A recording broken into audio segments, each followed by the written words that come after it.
What's good, and welcome back to Invest and Trade with Jax. I made a little bit of a mistake with our DCA strategy, so I wanted to go over that. So we're currently sitting at 182.3. We're down about 17% on the day.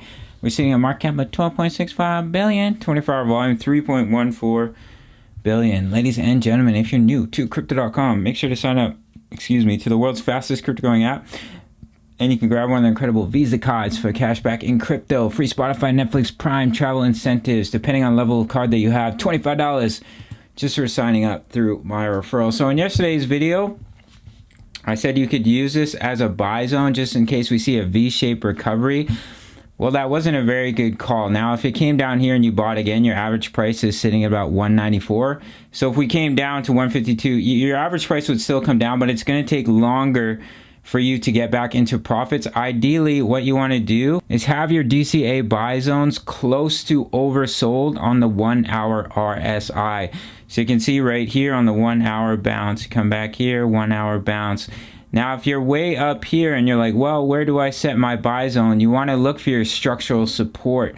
So you have a lot of resistance in this area, you have support in this area. So that would be a good spot to place a buy zone. You can see we trended to oversold, we bounce. We come back here, we're oversold, we bounce. Right here as well with this flash sell-off, came down to oversold and we bounced. Now we had a lot of successful trades over this last week, but what I'm gonna do, let's say we're coming up here like we did last week, we were trading in this area. So I had put a buy zone right here and we bounced right off it, take profit, buy, take profit. However, guys, what I'm going to do is I'm just going to put buy zone, and then underneath that buy zone, you would set a stop loss, because ideally your dollar cost average buy zones, you want them to be closer to oversold, because when it comes down to that level, it gives you a better opportunity to bounce. And if we were to drop further, let's say we don't make it up to the take profit zone and we roll and we come down here, well, you're going to trend on the RSI, you're going to be very oversold, and you're going to see a large bounce. So that's when you want your average price to be down about halfway. But let's say you entered here with a buy zone, price comes all the way down here.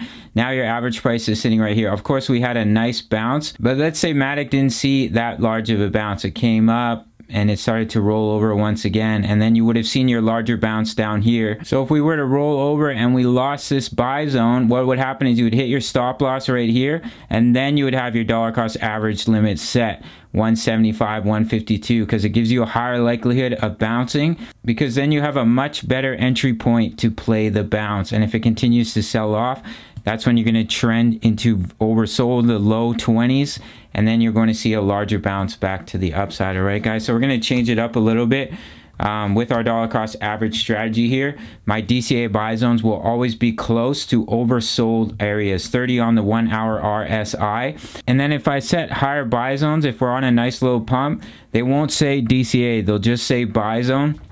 And what you can do is set a stop loss underneath just to maximize profits. I think this method is much better. Sometimes you'll have to wait longer to hit your DCA buy zones, but it's about risk management. And I think it's more important to set the DCA buy zones close to oversold levels on the RSI. So if you took profits on your trade up in this area, you'd be like, okay, where is Matic's structural support? Where did we see a lot of support and resistance? You can see here resistance, you can see resistance, resistance. So this would be a great dollar cost average buy zone. You can see the price came down. So this would be an ideal area to put your dollar cost average buy zone. As you can see, we came down and then we had a nice little bounce. And that may be where we're looking to come down to once again, is that strong level of support. If we fail to break this level of resistance, our first buy zone was at 175.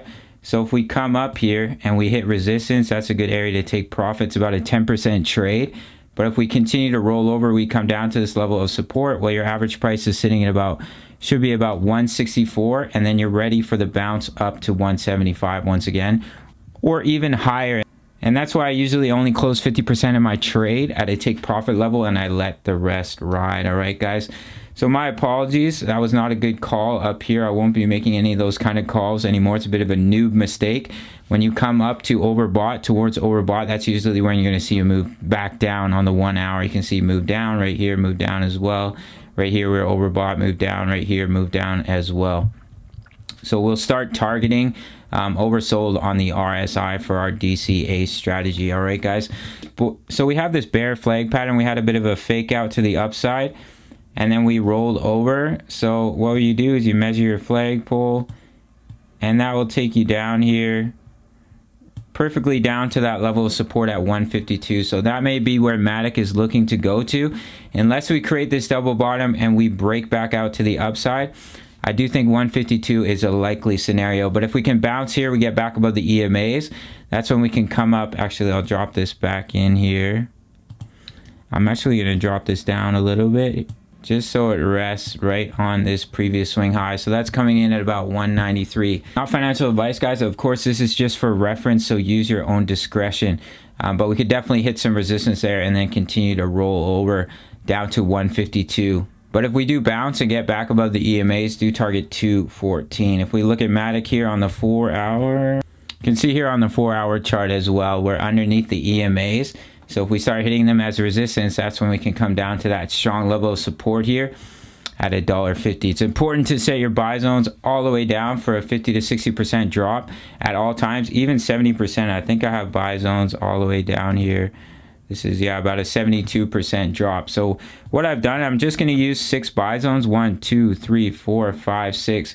If you're spot trading, use equal amounts and it will bring your average price down halfway each time. And if you're using low leverage, 2 to 3x, I really don't recommend any more.